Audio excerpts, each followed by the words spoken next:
my name's Cami. I am an intuitive life coach for perfectionists and also people pleasers. I am in Fayetteville, North Carolina, and my top three are romantic, connector, and ruler. And one of the things I love about you, Denise, is you've given me permission to be lazy and make things really easy and make lots of money. So I just wanted to circle back around to why do you pick programs? It's because I connect with the person. There's several people that I follow and I like their content, but I don't really resonate with them as a person. So I won't go into their programs, if that makes sense. When you are joining programs or courses, if you're looking at a sales page, what are some of the things that kind of turn you on and turn you off? Yeah, I actually have an astrologer that I subscribe to. It's $20 a month, so it's really low cost. And he does a really high value, he does the whole entire year for astrology. And it's cheap. It's $50. And I tried to buy it twice, but I had to go in and then click the schedule and then click the availability. And that had a problem. I had to message his team. And so I'm still having anxiety about it, where it's I really want that, but I will not do any of those steps. And it should be easy for me to spend $50 with you. So then I just kind of got mad about it. So that's one that's a definite turnoff. Even though the cost was low, it almost made it even worse because I'm why can't you make it easy for me to give you this money? And then reflecting, the reason I like your brand, and I'm kind of, it's like an opportunity because I look at your website and I'm it's so pretty. Oh my gosh. And I've followed in your footsteps with reaching out to Hay House and all of it. So I'm looking at you as an example, but for myself, it's got to be pretty. It aesthetically pleasing somehow makes me trust the person. And what's interesting is I'm just reflecting, I don't have that in my branding. So I'm ooh, maybe I need to fix my website because people like me are what is wrong with you? Your website's jacked up. But I really like aesthetically pleasing things. And I like a big buy now button. By the time I'm at the sales page, I'm going to buy. I might visit the sales page a maximum of 3 times. I know I'm going to buy, then I'm just going to figure out when I'm going to buy. But I would say by the 3rd time, I'm ready to make that investment. And then I guess I would also say I did take advantage of the payment plan. So I like that. Even though I'm paying more over the long term, I like to have cash flow in my business so that I can buy pretty things. And I don't want to use all my pay in full. Even though I'll save money, I don't care about that. I want money to spend in the now. I mean, you've got that connector part of you, right? And so I'm curious how that shows up when, Shay was saying, she wants to see a video and things like that. And I was curious for connectors. I remember one time I said something about, oh, let me tell you about my team. And it was an email that I'd sent saying, oh, let me show you exactly who's on my team. And then it was a blog post about who's on my team, but I didn't have pictures of them. And all these connectors were so angry with me because they were I thought you were going to literally show us their faces. And my thing was well, my poor nanny, my nanny's face, she doesn't want to, be sent out to 70,000 people. But it was that connector thing. They felt kind of a bit duped because they wanted that connection with people. And I'm curious of how that shows up for you when you want to buy. Do you want to see and know people's stories? Do you want to see who are the coaches in the program? What is your connector need in that? Or even, and a question actually for you, I was thinking for the connectors and nurturers, and I'll come back to you on this one, patients too. Would you want to see on a sales page, this is where we give back? So that's another question for your connector too. So it's interesting. I don't really resonate with connector that much. I am more of a ruler in terms of I saw myself I don't want to hire a team because I've literally gotten fired for being bossy and being a mean person. So I don't see myself as a connector in that way, but I'm an intuitive. So I do connect, I do read energy. And I buy off of podcasts. So when I first found you, it was on a podcast interview. I bought your book. It sat on my shelf for a year or two until I was ready to read it. And then I knew I was going to go into Money Boot Camp at some point, but that was another year later.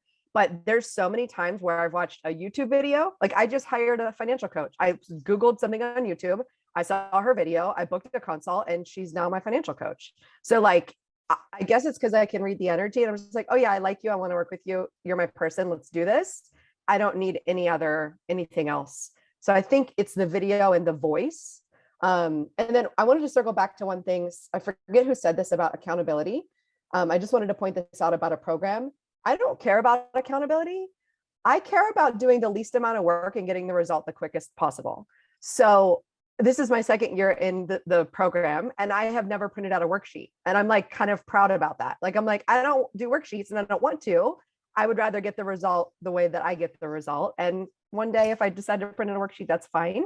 But I just wanted to say that personally, I like to just show up for one call, and that's enough for me. And then that also reminds me that's enough for my students, which means I can work one call per month and I can have $600,000 in my business. So thank you for that as well.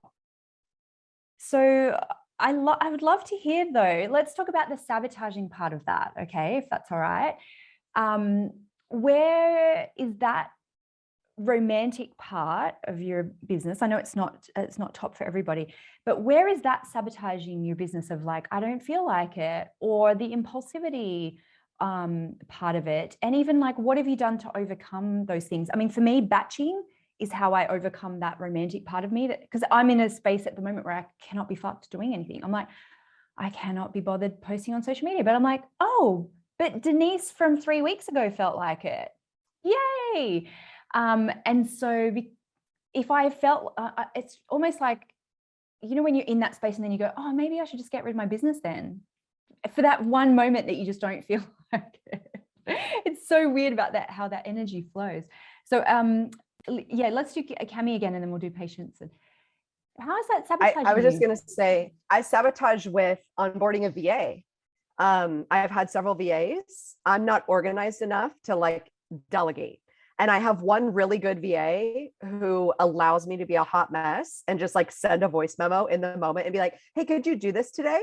But I'm scaling my business and I'm now creating a course, and I'm embracing, I need an actual system. But part of me wants to hire the person to do the system for me. So that's kind of where I'm at. And how am I overcoming it? I think the way I'm overcoming it is like bit by bit. So like right now I'm building the course, I'm outsourcing some tech stuff. And then I do think it's important for me, like, to take responsibility for my students, especially in the beginning, to understand, are they getting their emails? Are they getting everything? And then how does that flow? And then just doing one thing at a time and realizing like, it doesn't need to all be done in a day, which is some of the sabotage. Like, I want to jump ahead to $600,000 and I don't want to like build the program. And so I'm curious as well, what are the parts of your archetypes? Because, you know, we've got the celebrity romantic can be a double whammy of that impulsivity, right? The impulsivity shopping, the romantic celebrity, which patience you have as well, right? It's like, you just want to feel really good. You know, you want to feel really good all the time. So sometimes I find that the archetypes, sometimes they cancel out the challenges, sometimes they magnify them. But also on the other side, sometimes they magnify the opportunities too, right? And so for me, I've got the ruler maverick, which magnetizes the speed a lot. And, you know, almost the impulsivity again. So how are your three? And you even said, Cami, that you don't think that connector is very strong for you. Do you feel like that's more suppressed, or you feel like it's just, you know, kind of softened by the other ones? So I would say I'm very motivated by money first. And I have to convince myself that I also care about people. My clients wouldn't say that, but that's like my own self-perception, right? Like my clients are like, oh my gosh, you're amazing. But I feel it in my external, in my client work. And this is certainly true for everyone. They see me and receive me a very different way than my husband receives me. So like, I can be a jerk over here, especially because he's an accumulator. And my clients are like, you're amazing. And you're so like, connected. So when I was listening to the connector, I'm thinking of it more so of divine connection. That's how it resonates with me. And that's what enables me to like slow down, stay grounded, and even have that moment of self-reflection to go like, one of my values is discipline, like simplicity, discipline and simplicity. Like, how can I live into that value? Because it's not what I wake up wanting to do each day. So just remembering like, how can I make things simple? And then like exercise that discipline and get the help that I need in the areas that aren't easy for me, such as saving money. So like, one of the ways I just did a mindset shift with that is, so my dog recently tore her ACL, and it was potentially going to be a surgery for like $5,000 or $6,000. And like in that very emotional moment, I realized that it's a luxury to have savings for my dog. And so that was like, oh, savings is luxurious. And now I've been able to shift into like, I'm going to hire somebody and make savings a priority so that I can afford any like emergency that could ever happen. And specifically, my animals are really important to me because I don't have my own children yet. So I would love to hear, if you've got any insights into what kind of clients that you really resonate with, and especially if you've had this aha after doing SMA. And sometimes it's a spectrum, right? Because my connector nurturer is pretty low, I couldn't work with connectors nurturers who really need a lot of hand-holding, really need a lot of connection, or ones who need a lot of, hand-holding and gentleness, right? So I know that about myself now. But I think there's, like I've definitely, especially the first time I ran SMA, I kind of sold it like a ruler. I was just like, just buy it because it makes sense. And people needed more information than that, right? And so it's tricky now, even, doing SMA again, because we are kind of selling it to everybody. But I do see the benefit, especially if you've got one-to-one services, like really knowing which archetypes are going to benefit the most from your combination of archetypes. What's interesting as I was passing all this judgment on accumulators is my best clients are the ones that have money in the bank to pay me in full. So I think that's accumulators. And I don't think I've ever considered that until this moment right now to realize maybe there's a different style. And I like help them loosen up a bit, and I help them trust that more money's coming and to like take care of themselves. So maybe that is what I help them do, is like I allow them to have more ease. I allow them to invest. I allow them to spend their money, celebrate. And like, I help them to trust that more money is going to be coming. So I would love to hear if there's anything else that you guys want to share, any aha that you've had around, like your business model, things that you've shifted and changed that didn't work, well for you. I've had a lot of ahas about, and this is good and bad, right? So when I set up Money Bootcamp, I didn't set it up as a membership because I didn't want the commitment of a membership. And I think that was my maverick going, no, don't commit. But then, I've created a pay once program that I've had for 10 years. And it still kind of feels like, well, I could leave at any time, but I kind of, in a way, sabotage that a little bit because of my need for independence and freedom. So I'd be curious if there's anything, and if you need to go, that's totally fine. But it's just such a fascinating conversation. Is there anything that you've realized, and it could be about like length of things that didn't work for your personality, or different ways of delivering things that didn't work that you had to kind of shift? Anything like that, Cami, that you can think of? I just wanted to revisit the question you asked Shay earlier about what would I say to somebody joining, because that's on my mind. I knew I was seeking out Money Bootcamp, but I wasn't necessarily seeking out SMA. I didn't know it existed. So I can't say I was looking for anything, but I will say that it's like the secret that I didn't know that I needed. And for me, it gave ease in marketing and an opportunity to have a client-centered experience when you're marketing, instead of just thinking everyone is like you. And I'm realizing, because I'm the romantic and I'm always like, ease, people are like offended by ease. Sometimes you're like, oh, well, I'm glad that's your experience. I like working hard. So it's just like, it's interesting that I've noticed that like my existence in the world triggers some people. But also I can use that language to like tell a different story, right? And just know, oh, like they're an accumulator, hard work is important to them, and they don't want to change, and that's totally fine. So I wanted to touch on that. And then in terms of changing things in my business, what I realized I changed a lot was thinking I needed to do a group program with 4 Zoom calls with people showing up on the call with me coaching them.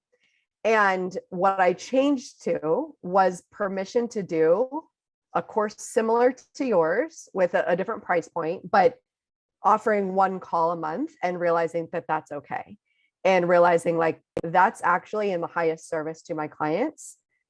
And me existing in this luxurious role and allowing myself to take breaks and like do whatever I want also gives them permission to have that in their life. Before SMA, I would have put myself in that camp of being wrong because I'm not an accumulator and I didn't save my money. And now I realize that my life experience is valuable and it does offer value to other people, just the way that I go about my life. Yeah, it's interesting about the calls thing for boot camp, because I realized because I don't have a lot of that nurturer connector, I was like, oh, I'm actually not coaching. I just have to lean into my ruler side and just tell people what to do, and just lean into the fact that I am that bossy bitch and just go, but that's what people need from me. They kind of need to just be told what to do. And when I tried to be a little bit more like, oh, what does everyone else want? It was really hard for me to do that. And you just have to accept that that's who you are and find those people who need that exact thing from you, right? It's like you can't shift and change it. And that's what people want from your ruler, obviously, is that certainty of going, no, this is what you should do. Yeah. Yeah, I like that. And I like speaking to the nurturer thing. I realized when I heard patients speaking about like being a nurturer and attracting nurturers, I literally just created a course for nurturers, for people pleasers. And my thought was like, I'm mean because I set boundaries. I'm loud. I'm mean. I say, no, you can't do this. But that's why they're entering into my program, because they want some of that. And they want to realize like I can have a voice. So at first I was making myself like, I'm not a really good connector to these nurturers, but that's exactly what they need, is like that ruler. This is how you set boundaries and still take care of yourself. Exactly. And it's that, it's the certainty of it, right? There's no wishy-washy stuff for them to have an out or second guess themselves. They just go, oh, well, that's what that person told me to do. And so I'll do it exactly how they said. And I think it helps them to justify setting the boundaries, right? Because there's not a lot of gray areas. Whereas I think sometimes when connectors share that, they might share too many possibilities of like, well, if it's this and you have to consider this, because they like to consider all of the parts of it. So because you've got that little bit of connector, so you can have that bridge to them, but it's that, no, it's okay. It's okay to do it and just to make a decision. And that's probably why the accumulators are attracted to you as well, because they can get so into analysis paralysis, but they love hearing the certainty of someone saying, this is the right thing to do. And so I really appreciate that. And I just had that thought too around, when people are designing programs and things, what I've seen sometimes is the archetypes who have a lot of charisma and personality, and that could be, like the celebrities, the mavericks, they're so good at selling anything, but it's a double-edged sword. You have to be so careful about what you sell, because you might not have the energy and the patience to deliver it behind the scenes. And so I think that's such an important awareness, is to go, it's irrelevant what I pick, because I could sell anything. But I've seen people do like sell a year-long program, and they're celebrity romantics, and they 2 months in, a couple of weeks in, they go, I've made a big mistake. Why have I done this? And it's because people are like, yes, I'll give you my money because I want to be around you. But it's like, yeah, but you can't fulfill it. You just can't. It doesn't matter how much money someone pays you. You're not going to be able, you're going to get so resentful towards the end. And I've seen people then like break their businesses because they've sold this whole thing and they can't do it, and the whole thing implodes. So it's, I think it'd be interesting to see if, do you guys have those things that are a bit more short term because of that romantic So I realized the way I've limited is the number of one-on-one clients I take. And I just wanted to say one more thing to SMA, because I think when people this is kind of like why somebody should come into this program, because it's going to help you better integrate other coaching that you're receiving. And this is my point. I went into this program that taught me how to sell one-on-one, like to master the consult. And she had one way to do it for everyone, which I didn't like. And her one way was only sell one-on-one until you get to 20 one-on-one clients. And I was like, I don't want 20 one-on-one clients. It's horrible. I realized 5 is what I want. And I'll work with them over a long period of time. Some of them we work a minimum of 6 months, maybe a year and a half, but I will never have 20 one-on-one clients. But that kind of limited me for a moment because I was trying to do it her way. I was supposed to do one-on-one until I got to 100,000. Then I could go to group. But it was like, once I embrace, like, I'm a romantic and I want to give lots of value one time a month. And I know that people will pay and appreciate just to be in my energy for that one time a month. We will still create a harmonious relationship as I'm transitioning into this more energetic ease and flow in having a course that is scalable. So, are you a ruler, a connector, or a maverick? Hang on, maybe you're more of a romantic or a celebrity. Take the money personality quiz right now and find out which of the 8 money archetypes you are. And then I'm going to teach you how to profit from your strengths and make money in your business based on your natural personality. Click below and find out more.